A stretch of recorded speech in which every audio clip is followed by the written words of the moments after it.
G'day guys, welcome to a new video. Today we've come back to the Caboolture showroom because we wanted to meet Sir Optimus Prime. So what are we here to talk about today? Well, we're here to talk about this new range of amazing optional extras that Jawa have come up with. So I kind of get it, guys. You've been to 100 Caravan shows, you've looked at a million different makes and models, and you've finally chosen which manufacturer, which make, which model you're going to go for.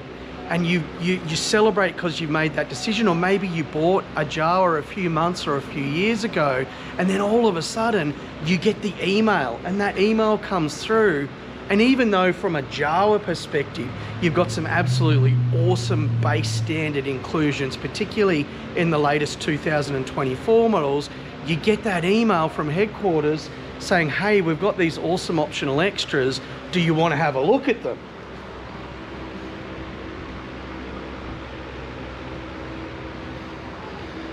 And in most instances, what we've got in these base models are actually going to be really, really great. But then the FOMO kicks in. Should I go for the composting toilet? Should I upgrade to the Victron system? Am I going to be using Starlink when I travel? And we get asked this all of the time. Hey Ant, hey Dee, do you reckon that we should go with this or should we go with that? The answer is, guys, it really depends on how you're going to be using the vans. So let us run you through each of these optional extras. I'm going to talk about a little bit around how you use them. Then we're going to talk about some pros and cons. We're going to talk about some price points, and then we're going to leave it up to you to make the decision. But hopefully in this video, you get a few things to help you, I guess, understand it before you use it to be able to make those decisions, because it's always better to do it if you're ordering a van, but these can also be retrofitted to other older Jawa models as well. If you're not a Jawa customer, you might also be thinking about some of these things, so you'll hopefully get some useful information anyway. So let's get into Sir Optimus Prime and start with that composting toilet. Let's go. All right, so we are here in the ensuite of the Sirocco Grande that has been pimped with all of these awesome options. It's a little bit awkward in here, but hopefully we can show you a little bit around where we're starting this OGO composting toilet. Now, right up front, we've been thinking about this on and off for probably the last 3 years since we've been doing our travel. And flat out, guys, we've done travel with a cassette chemical toilet, and we have found ourselves in a couple of instances where we wished we'd had a composting toilet, but on the flip side of that, it's only been a couple of instances in 2 full laps. But let's have a look at how this thing works to start off with. Here it is, installed in the Sirocco Grande. So let me just show you a little bit about this toilet. Number one, what you do with this toilet is it's designed a little bit, I guess, to capture your number ones at the front and your number twos at the back. Now, why may you do that? Well, the number ones are actually separated and captured in its own tank, which sits within the unit. The number twos go in the back to some organic compound and combined with the bacteria that comes with our number twos, actually blends down a little bit like what mulch does, or a little bit like what compost does in the composting chamber within the toilet. Now, probably sounds a bit easier for guys because they can control where their number ones go, but painted to the OGO toilet, if accidentally some of the number ones gets into the number two chamber, it will filter back in to the number one catch point. Now, a few things that we need to think about here. This is designed to compost in a dry environment, which is why if you accidentally get some number one in there, it's going to flow it into the other tank. But we need to try as much as possible to keep the composting section dry. Now, you're probably already thinking, is this going to stink? Because that's the first question that Mavo and I were asking when it came to these toilets. OGO will guarantee, when used correctly, and obviously you're going to need to learn how to use this thing properly, that there is no odor. There is also a fan system built in, which is going to extract any odors out of the van as well. The thing is, there is no external tank like what you need to use with the existing chemical toilets that you're going to be needing to empty every sort of 2 to 3 days, depending on how you use your toilets. But you also aren't going to be dropping any chemicals or anything like that into this toilet. It even doesn't need to be flushed. There is no flush system, meaning that you don't need to carry water either for that particular piece. But the core is that we try to keep this as dry as possible. Now, the other thing we need to think about here is looking at the orientation. Some of you will know what a normal toilet looks like, but here's our line as to where the normal toilet used to sit. And then the rim came out a little bit further. So because everything's internal here, there's no external tank on the outside of the van, this is going to take up a bit more space as well. So once again, making a decision point around, is the van make and model that I've chosen got a big enough ensuite, if it's a combo, to be able to fit this toilet in there?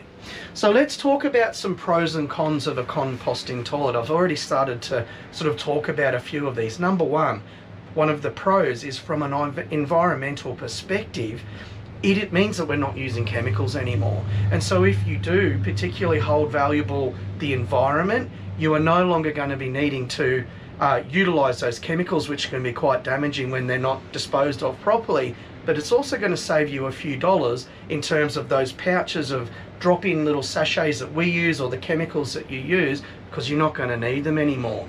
Another pro of this, and this is the biggest pro, guys, because the user case that we have is when you're off-grid for an extended period of time, particularly in areas like the Kimberley, where there is no dump point except for at El Questro station, over some areas where potentially you might actually be using the van for 3 to 4 weeks, means that you're not going to have to do anything other than empty your urine container within this toilet, meaning that you're not frantically stressing about every single time you use the toilet, because you're going to have to find a dump point. And as we know on the Gibb River Road, there isn't one until you get to El Questro, and that's could be pretty dangerous. That's why we carry a second canister, and even then we got to dire straits by the time we got to El Questro station.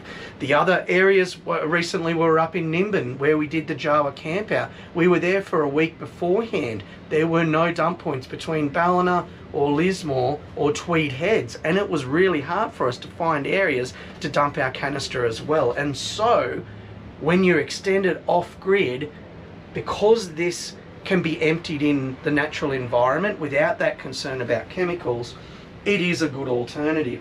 The other thing about this toilet system that is a real benefit is when you are emptying that urine container, it is fine to empty out onto mature trees and those sorts of things, meaning that you may not even necessarily need to find a septic system or something like that. Now, if you do have those access points to you, you can simply tip it, because it's just wee basically, into the toilet and flush them down, because there's no added chemicals. So there are some big benefits to these types of toilets. Now, with the composting unit, it also means that generally over a period of 3 to 4 weeks, and we've actually spoken to people when they're traveling as couples, that they only need to clean the compost out once every year, which blew me away. So there's a much more extended period with this compost. The other thing about when it's formed as compost, you can utilize it as fertilizer in your garden, because again, there is no bad chemicals there. So I can see Movo screwing her face up. She's a little bit icky about this still, but they guarantee absolutely no smell with this, providing it's being used the way that it's designed to be used.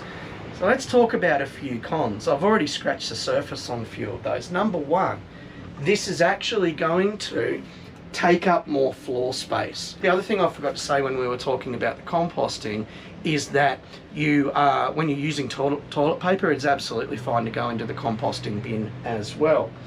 Another con with the installation of this is because of the mechanisms that stir the compost within the composting unit in the toilet, it needs to be connected to the 12 volts. So there is an added, I guess, detail in terms of the installation of this product. The other thing that you've got to really weigh up, and I think that it is the biggest decision point with this one, is the price point. So this unit retails at nearly $2,500, fully installed and covered by workmanship and warranty and those sorts of things. The guys at Jawa will do this for $3,500. So this isn't a cheap decision that you've got to make. And what I would really get you to think about is one, how am I using the van? Two, how frequently am I using the van? And then three, am I going to be doing extended periods of off-grid travel where I'm not going to have access to dump points? Now, we're in Ningaloo Reef. We were off-grid for over 2 weeks, but there were dump points everywhere. So it's really just going to be depending on where you go, and we'd recommend looking at wiki camps as to whether you're going to go with this toilet or not. Because it is great, but it is also an expensive upgrade. And I've just spoken around a few of those pros and cons, but it's going to be a decision that you need to make. All right, let's move on to the next one. Let's talk about this Victron power upgrade. All right, let's talk about this Victron system upgrade. And I'm just going to start with the point that I think that the Enerdrive gear is still one of the high-end ranges. And so rest assured that if you are an existing Jawa customer or thinking about becoming a Jawa customer, that the Enerdrive as standard is still a massive benefit of this particular van. But let me talk you through a little bit of the differences of the Victron and then talk about some of the user cases and pros and cons associated. So first of all, just look down here for me, maybe.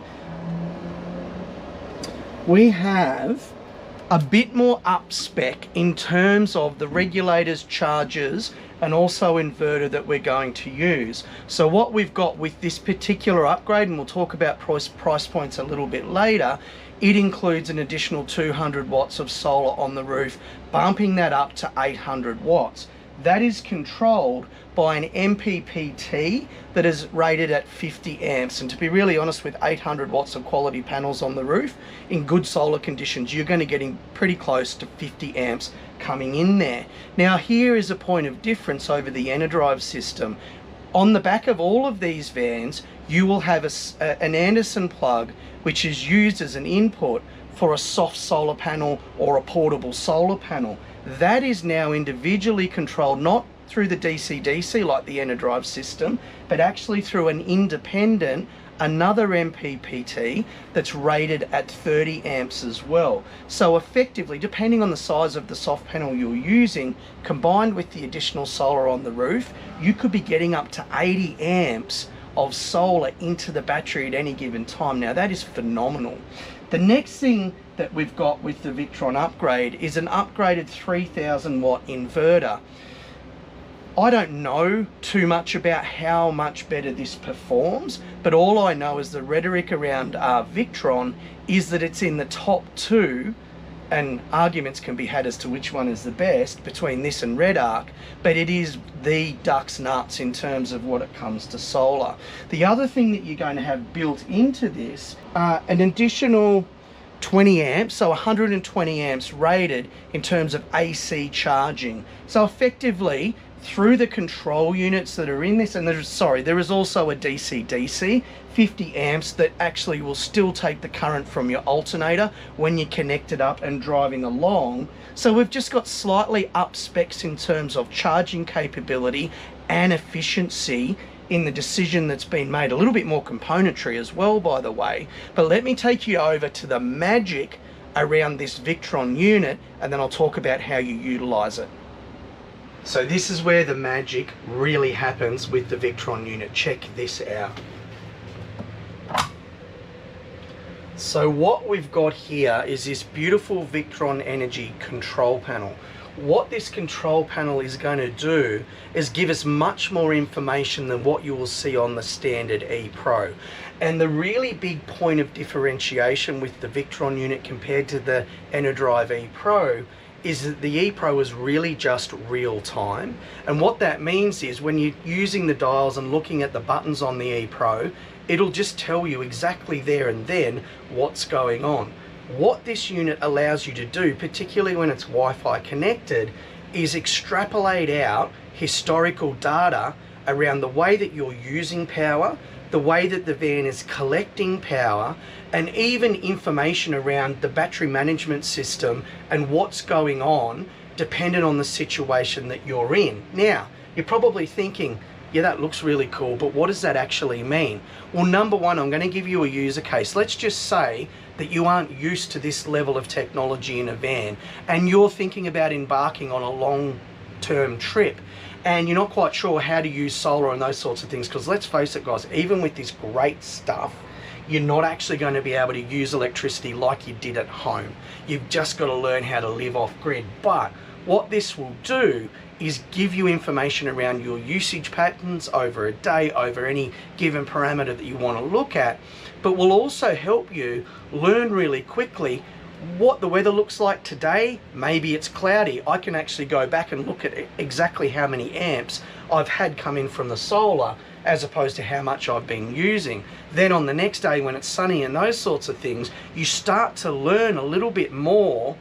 And the reason that you want to learn around how you draw energy and then use energy is so, depending on the weather forecast, if it looks like it's really bad for the next week and those sorts of things, you can start to make proactive decisions around the way that you're using it. This level of insight isn't available via the E Pro. Now, on the flip side of that, we've learned it over the past few years. I've got a really keen sort of aptitude around those sorts of things. Maybe I couldn't give a crap as long as it works. That's all she's worried about. So the user case for this is a little bit like if you've got solar at home with a connected inverter. You can start to get historical data, and with that historical data you can learn around usage patterns. You can learn about your coffee machine and how much it draws to make a coffee. You can learn about your air fryer. You can learn about all of those high draw pieces of equipment to help educate you in a better way as to how I'm actually going to make decisions moving forward when I'm extended off grid in particular. So does this change the efficiency and I guess usability? Well, not really, not if you're not interested in that sort of stuff, but I can totally see why people want to have this information, particularly if you're a little bit wired like me and like to know the ins and outs of how everything works. The other thing about this that is super cool, and most people that have had 12-volt systems know that even though they sound really simple, they're simply not. And particularly when stuff goes wrong, it's like, there's like 5,000 things that could be a contributor. What's really cool about this, combined with that historical data, is if this is network connected either to Starlink or a mobile phone or something like that, Victron support can remote into your system and have a look at, particularly somebody that knows more than you and I, what's actually happened that's causing a problem with that system. Now, anybody that hasn't had problems with 12 volt probably think, well, whatever. But those of you who have had problems with 12 volt in the past, imagine somebody who doesn't need to be there that can at least give you an answer as to why your system isn't performing the way that it is meant to. So I think that this is a really, really cool piece, but there's always a catch. And this one is probably just boils down to price, because I can't think of any other things that are going to be a negative about this particular upgrade. So number one, that additional solar panel on the roof, you can choose to do that or choose not to do that. So you either run the standard 600 or add another 200. That's $1,000 installed on the roof. Bear in mind, depending on the van that you are actually purchasing, you may not be able to fit, particularly on the smaller models, that additional solar panel. So have that conversation with the guys at Jawa. To upgrade to the Victron componentry over the EnerDrive, the price is only another $2,500, and that kind of blows me away. But the thing is with this one, is it needs to be done at the time of selecting your standard inclusions on the van. So obviously this system is worth a hell of a lot more than $2,500, but because of the quality of the EnerDrive that comes standard in the Jawas right now, it is only $2,500 to go to this one. So other thing I didn't mention was the 460 amp hour Horizon battery. So that is a decision point. There is no additional cost to go to that bigger battery if you want to move away from the EnerDrive. But when it comes to the componentry in this particular unit here, you're looking at $2,500 to upgrade.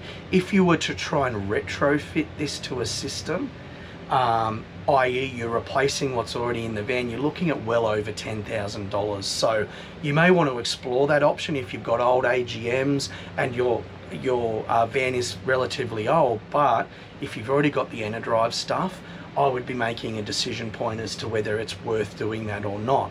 So personally, from our perspective, as I've already said, I find the EnerDrive stuff great.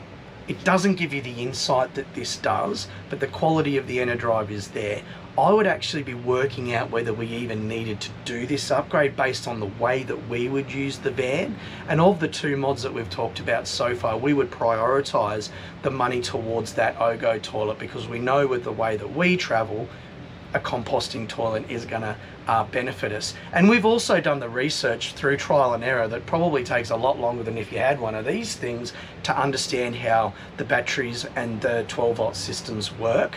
So again, just based on our usage, we would be prioritizing that.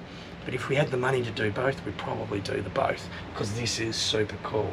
So it's a decision point that you all need to really think about hard as to whether you need the bells and whistles, because the baseline stuff, the EnerDrive gear, is still excellent quality. Okay, let's wrap this one up, and we're going to talk about the Starlink 12V Cosmo upgrade. So what this is available for is the current Gen 3 version of Starlink. Now, why would you want a 12-volt upgrade? Well, there's a couple of key user cases as to why you would want that.